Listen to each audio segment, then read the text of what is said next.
Oke, kemudian tadi aliran mantap atau steady flow artinya adalah aliran ini variabelnya kecepatan, kemudian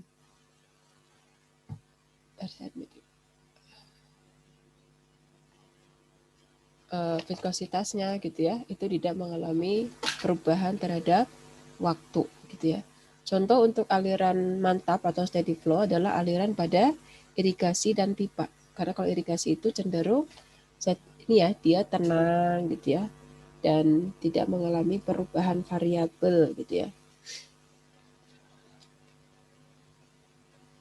Terkait kalau variabel tadi apa? Kecepatan, kemudian tekanannya, kedalaman, debitnya itu tetap ya.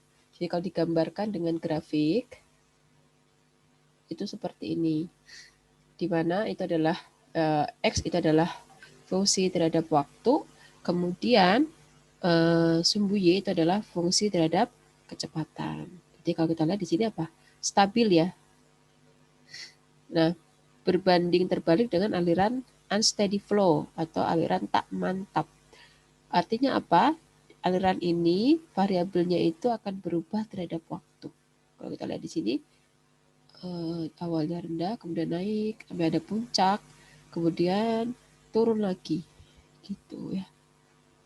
Nah, untuk aliran tak mantap itu contohnya adalah aliran, maaf ini aliran ya, di muara sungai yang dipengaruhi oleh pasang surut. Karena kan kalau kita lihat di muara sungai itu karena pasang surut ya, berarti kadang naik banget, kadang turun gitu ya, karena tadi dipengaruhi oleh pasang surut. Ada masa-masa di mana puncak, terus tiba-tiba turun lagi. Itu contoh aliran tak mantap atau unsteady flow. Oke, kemudian selanjutnya adalah aliran seragam dan tak seragam. Oh, subkritis dulu ya, nanti baru seragam. Ada aliran subkritis, kritis, dan superkritis gitu ya. Nah, pada aliran subkritis, kritis, dan superkritis ini itu berdasarkan nilai FR gitu ya. FR itu adalah apa ya? Saya lupa. Bilangan Freud ya. Berarti disingkat jadi Freud. Cuma mungkin di sini tidak akan diterangkan ya cara menghitung ya. Ini secara garis besarnya saja gitu ya. Nah, bilangan Freud ini nilainya kalau kecil dari 1, kurang dari 1, maka dia disebut sebagai subkritis. Maka nilainya subkritis ya. Di mana kecepatan alirannya itu kurang dari kecepatan gelombang hulu aliran dipengaruhi oleh pengendali hilir. Kemudian kalau nilainya 1, bilangan Freud-nya itu 1, maka kita sebut sebagai aliran kritis. Kalau lebih dari 1, maka super kritis. Contohnya seperti ini.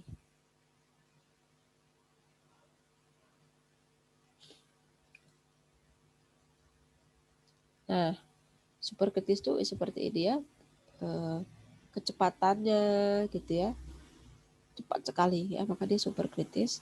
Kalau subkritis itu ini contohnya. Sangat rendah sekali kecepatannya ya kan. Dan dia biasanya posisinya di mana? Di hilir. Kalau super kritis biasanya posisinya di hulu.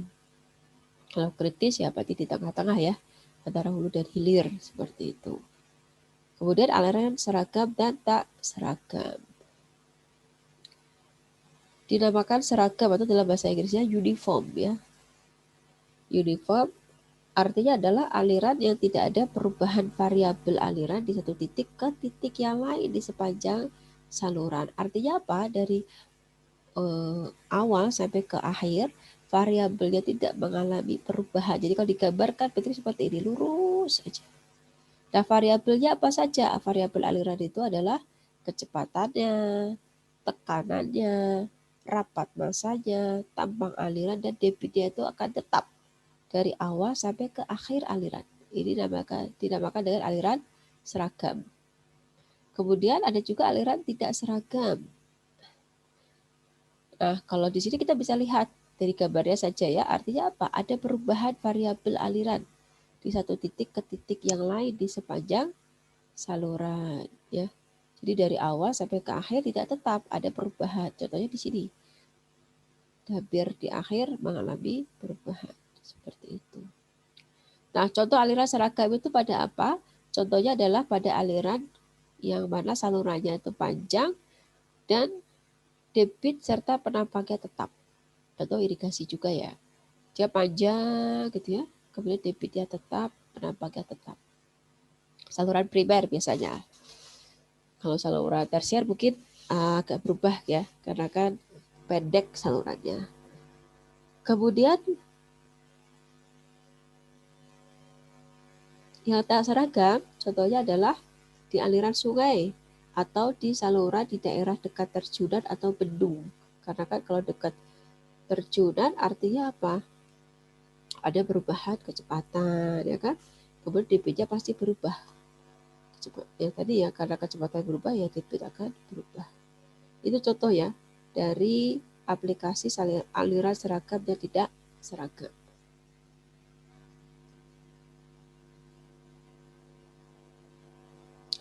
Kemudian ada aliran 1, 2, dan 3 dimensi. Nanti kalau mau lebih jelas silahkan cari ya referensi yang lain boleh. Kalau di sini saya coba pakai satu referensi sih, punya Prof. Bambang Triatmojo gitu ya. Aliran itu pada dasarnya adalah rotasional, berputar ya. Maaf, bukan ya ini. 2 dimensi. Nah, dinamakan aliran 1 dimensi di mana kecepatan di setiap titik pada tampang mempunyai besar dan arah yang sama. Jadi kalau digambarkan seperti ini. Nah, ini. Jadi sama semua ya. Anda bisa lihat di sini, berarti arahnya sama nih, bentuknya persegi seperti ini. Kemudian dinamakan aliran 2 dimensi. Semua partikel dianggap mengalir dalam bidang sepanjang aliran, sehingga tidak ada aliran tegak lurus pada bidang tersebut. Iya, nggak ada yang tegak lurus ya. Ini bentuknya kayak melengkung ini. Ini 2 dimensi. Beda dengan yang ini ya, kalau ini ada yang tegak lurus ya. Kemudian aliran 3 dimensi, komponen kecepatannya ada 3 ya, U, V, dan W. Di mana semuanya itu menggambarkan fungsi ruang dari X, Y, dan Z. Nah, ini. Contohnya seperti ini ya. Kemudian nomor 7 aliran rotasional dan tak rotasional. Rotasional itu rotasi ya. Artinya kalau namanya rotasi itu ada namanya kecepatan sudut. Berputar itu ya. Berputar itu akan memiliki yang namanya kecepatan sudut gitu ya. Nah, dinamakan dengan aliran rotasional apabila setiap partikel cair itu mempunyai kecepatan sudut atau berotasi terhadap pusat massanya. Contohnya adalah yang A ini. Berarti dia itu berputar pada pusat massanya. Kalau tak rotasional, maka setiap partikel cair tidak mempunyai kecepatan sudut.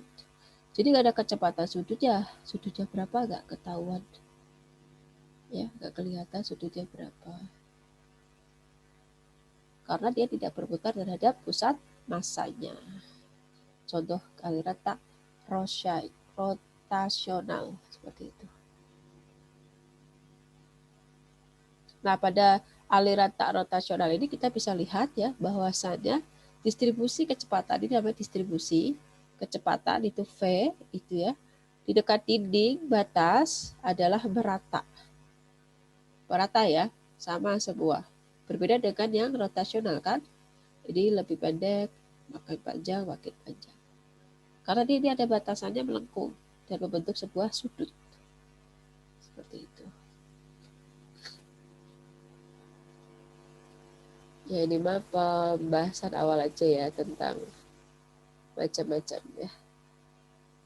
Oke, kemudian ini nomor 8 nanti harusnya. Kita masuk ke debit aliran. Sering dengar ya kata debit. Oh, debit air berapa? Debit banjir kayak gitu kan sering ya kalau ada banjir kayak gitu ya. Atau kalau irigasi nanti sama saya juga. Berapa kebutuhan air, debit air yang dibutuhkan untuk pengairan irigasi contoh. Nah, Apa itu pengertian debit? Debit aliran adalah jumlah zat cair yang mengalir melalui tampang lintang aluran tiap satuan waktu. Jumlah zat air di sini adalah berarti volume. Jumlah zat cair itu maksudnya adalah volume zat cair tiap satuan waktu. Volume satuannya apa? Meter kubik. Per satuan waktu, berarti per detik. Makanya debit itu satuannya adalah meter kubik per detik. Nah, cara menemukan rumusnya bagaimana? Rumus debit adalah V dikalikan dengan A. Apa itu V? V adalah kecepatan. Ingat ya, bukan volume ya, tapi kecepatan. Dikalikan dengan A. A itu adalah luas penampang. Jadi luas penampang itu yang mana? Jadi kalau misalkan suatu air melewati sebuah pipa, jadi penampang itu penampang pipanya. Jadi kalau kita lihat samping, pipanya berarti bulat. Nah, dinamakan penampang itu yang mana? Kalau kita potong nih, kita lihat samping. Buletan itulah dinamakan dengan penampang. Contohnya seperti ini. Misalkan ini pipa ya. Jadi penampang itu yang mana? Yang buletan ini.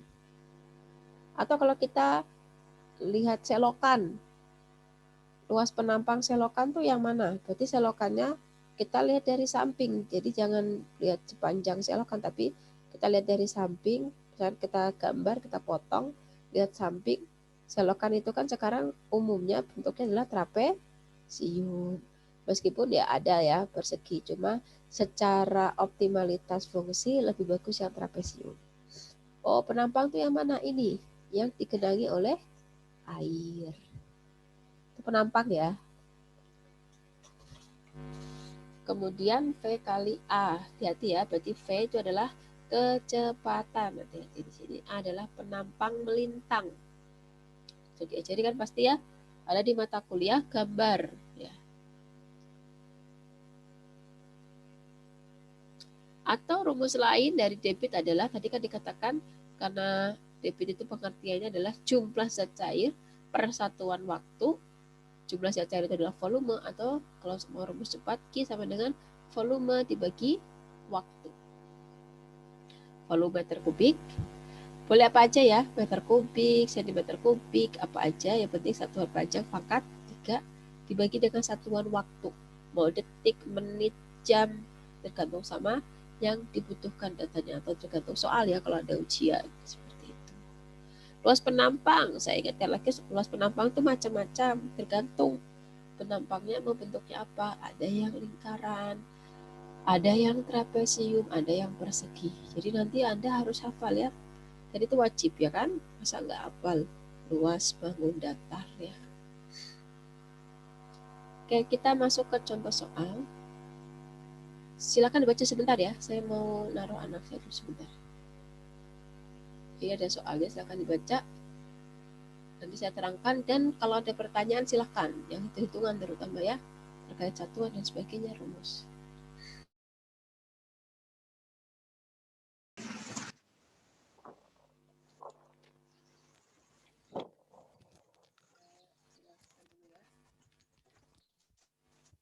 Ada pipa. Pipa berarti bentuknya lingkaran ya. Diameternya 0,25 meter. Mengalirkan air dengan kecepatan 1 meter per detik. Berapakah debit aliran? Apabila aliran debitnya dinaikkan menjadi 75 liter per detik, berapakah kecepatan aliran? Nah, jadi diketahui apa? Diameter 0,25 meter, kemudian V ya. Mencari Q berarti A dikalikan dengan V. Rumus lingkaran harus hafal ya, wajib harus hafal. Rumus lingkaran adalah 1/4 pi D kuadrat. Kalau pakai jari-jari berarti pi R kuadrat. Kalau pakai D 1/4 pi D kuadrat. Kalikan dengan V, 1/4 pi D-nya adalah 0,25. Ketemu, ternyata debit aliran pada pipa ini yang awalnya adalah 49,1 liter per detik. Nah, kemudian ada rencana untuk debitnya dinaikkan.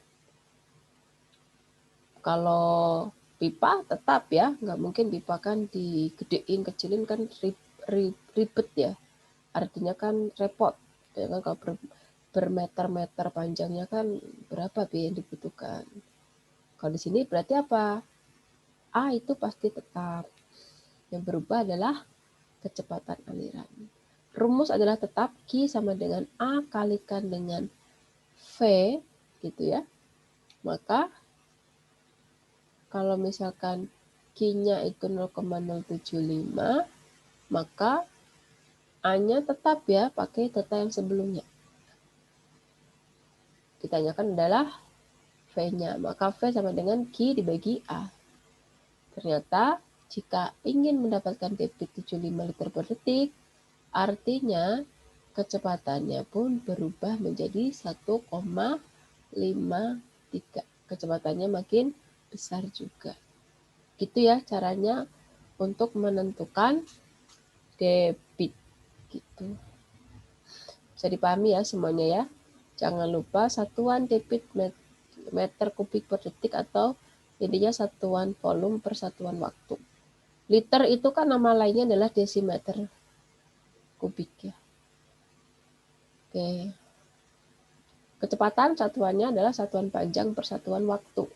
Boleh meter per detik, boleh kilometer per jam ya. Ada pertanyaan untuk debit sebelum saya lanjutkan ke persamaan kontinuitas? Halo? Cukup ya?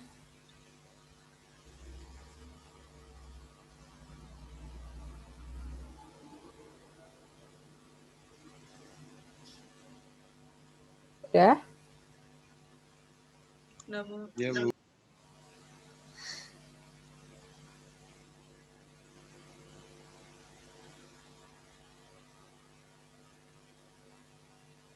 Oke. Bisa dipahami ya, semoga bisa. Karena kalau setelah Anda memahami ini nanti untuk dunia dasar di materi selanjutnya.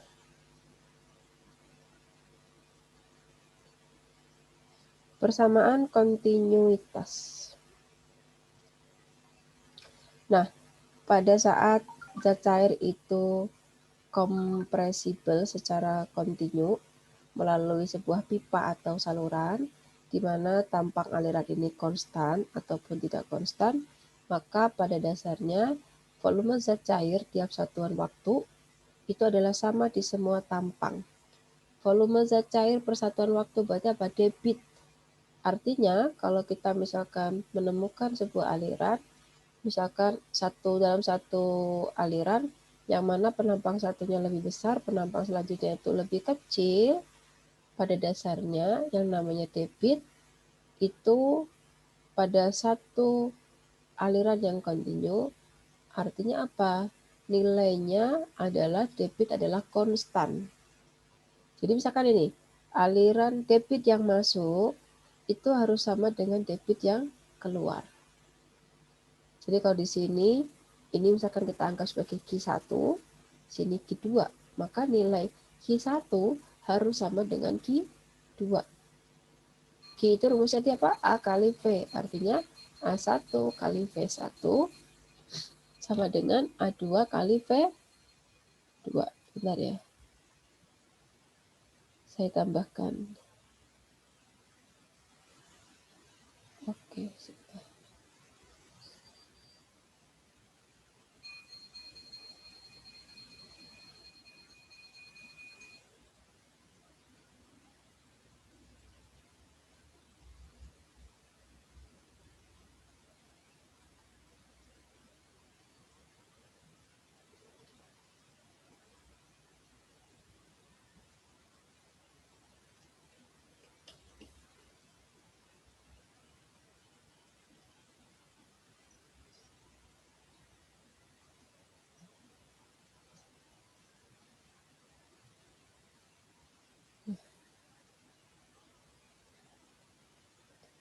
Q1.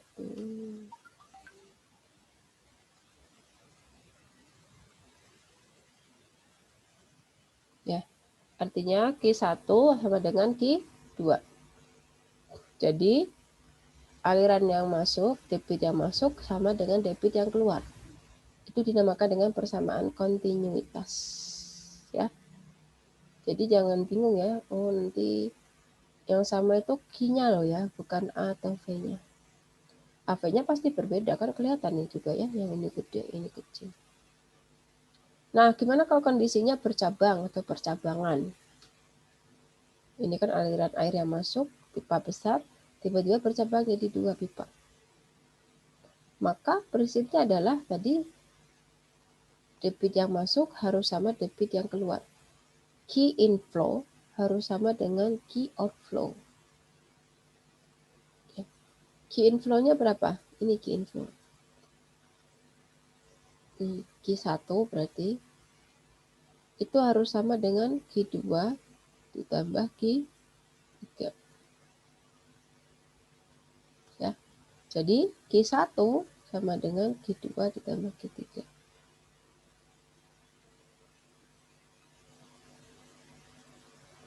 Oke, jangan sampai bingung ya. Karena kalau kita totalkan Q1 kurang Q2 kurang Q3 itu nilainya adalah 0. Kan tadi ya, key inflow harus sama dengan key outflow. Nah ini, Q1 sama dengan Q2 ditambah Q3.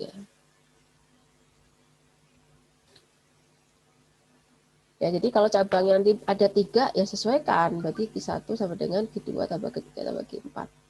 Gitu ya. Jadi jangan sampai terbalik ya. Oke, selanjutnya karena Q1 itu adalah A1 kali V1, maka Q2 sama dengan A2 kali V2 ditambah A3 kali V3. Ini harus dipahami ya, prinsipnya seperti itu. Air yang masuk harus sama dengan air yang keluar. Itu prinsipnya. Lebih jelasnya kita masuk ke contoh soal. Nah, untuk kondisi seperti ini, saya sarankan untuk digambar ya. Apapun itu sebisa mungkin digambar supaya lebih memudahkan dalam memahami dari soal tersebut.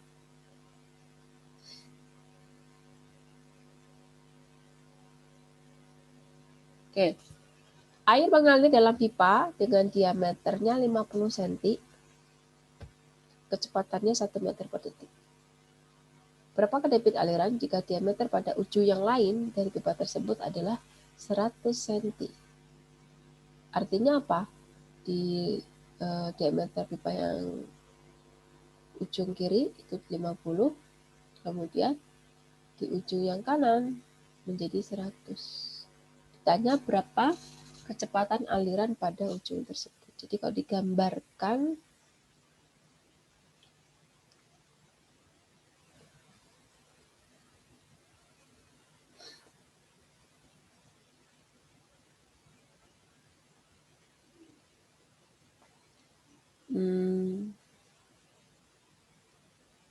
oke, nggak bisa ya ini. Nggak bisa ya.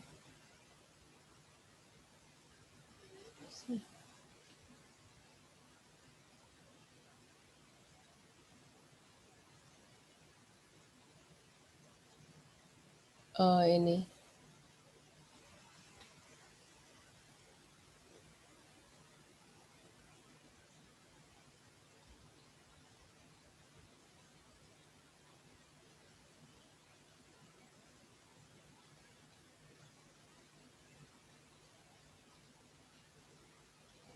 Mirip ini, cuma bedanya dibalik ya. Nah gini. Kira-kira. Mohon maaf ya. Bisa dikerap.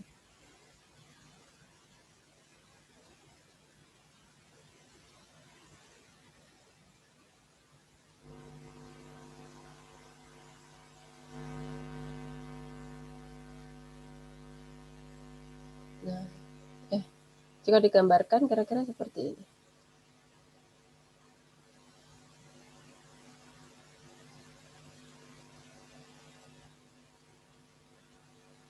Oke.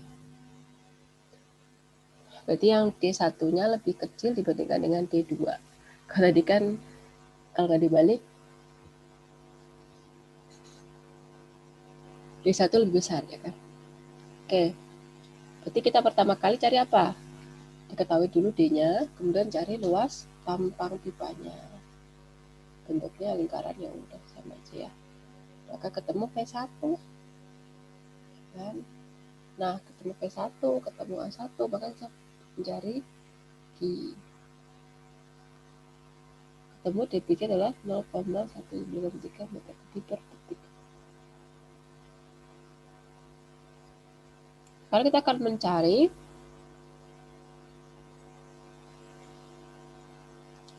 kecepatan aliran pada ujung pipa yang lain. Maka kalau diameter pipa karena berubah ya, maka D2. Beda sama soal yang sebelumnya, karena itu kan kita anggap pipanya sama ya. Kalau sekarang kan udah ke persamaan kontinuitas. Luas tampang pipanya tinggal kali.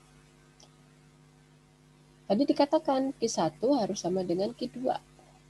Nah, sehingga Q sama dengan A1 kali V1 sama dengan juga A2 kali V2. Berarti yang berbeda apanya? Kecepatannya. Debitnya pasti sama. Harus sama. Diameter pipanya berbeda. Gantung soal ya. Jadi yang beda lagi adalah kecepatan. Nah, dari rumus ini maka diperoleh V2-nya sama dengan 0,25 meter per detik.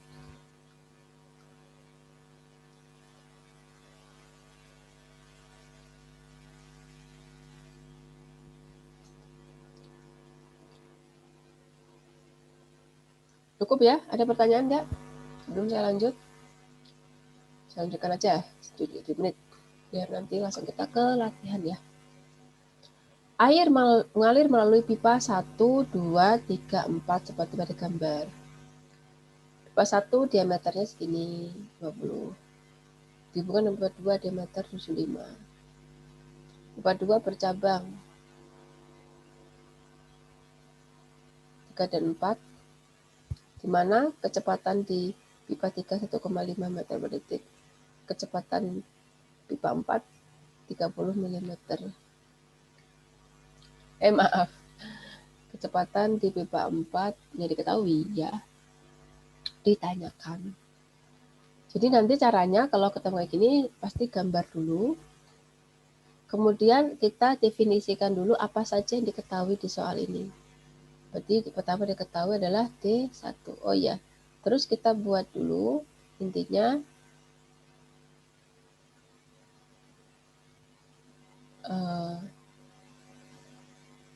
debit di pipa 1 itu sama dengan debit di pipa 2 gitu ya.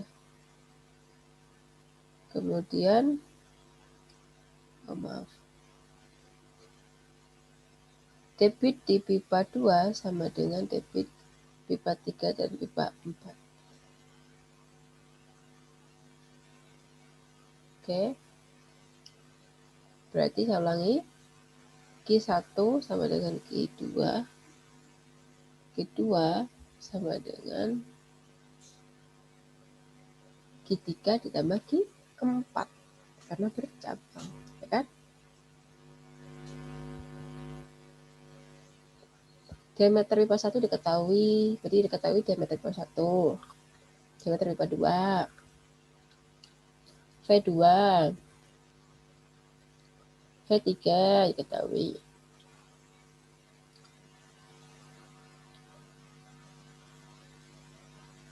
D4.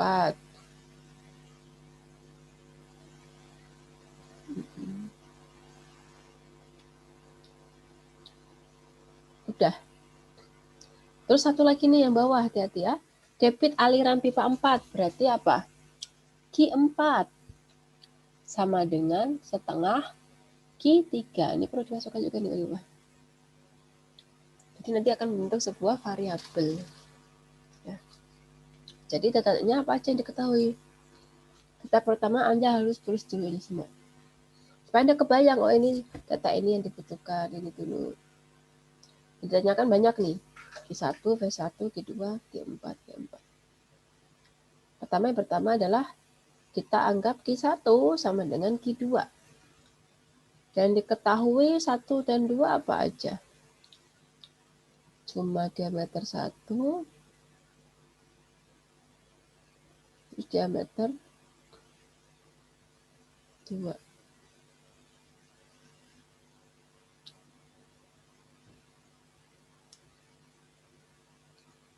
Ya, pipa 2 sudah diketahui diameternya dan kecepatan aliran.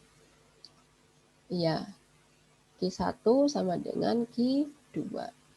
Maka Q2-nya diketahui.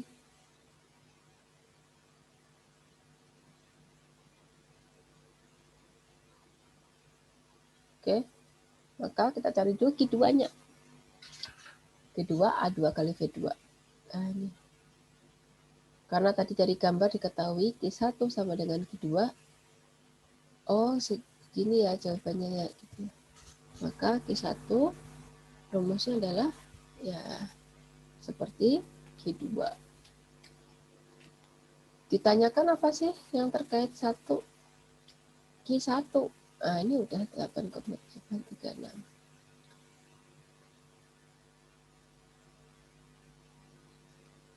Oke, kecepatan aliran pipa 1. Pipa 1 sama dengan V1 sama dengan Q kali A1. Tinggal dibagi aja ya. Ketemu. Kemudian gimana kalau kondisinya bercabang seperti ini? Maka Q2 sama dengan ya, A2 kali V2. Ini udah ya, maaf. Nah, Q2 sama dengan Q3 ditambah Q4. Nah, ini hati-hati ya. Tadi kan ada soalnya gini. Q4 adalah setengah debit V3. Maka jadikan gini, setengah.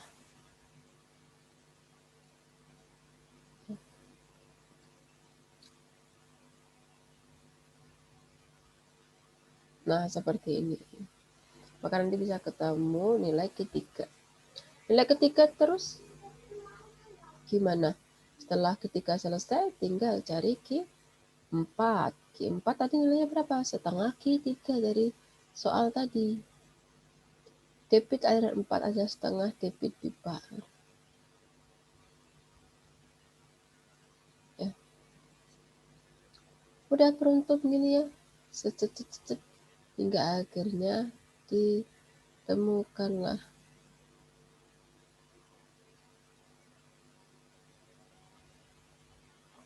Ya. Kemudian ketemu Q3 sama dengan arti kali V3. Ya, seterusnya. Ketemu D3 setelah diketahui baru kita cari VA. QA sama dengan maaf V4. Q4 sama dengan A4 kali V4. Udah ketemu V4-nya. Ya. Saya share dulu materinya ya, kemudian saya kasih contoh soal. Terima kasih atas kehadirannya. Nanti kita lanjut lagi ya. Sekarang latihan soal dulu, dikumpulkan di grup tugas. Silakan boleh keluar dari grup. Dari grup, dari Zoom.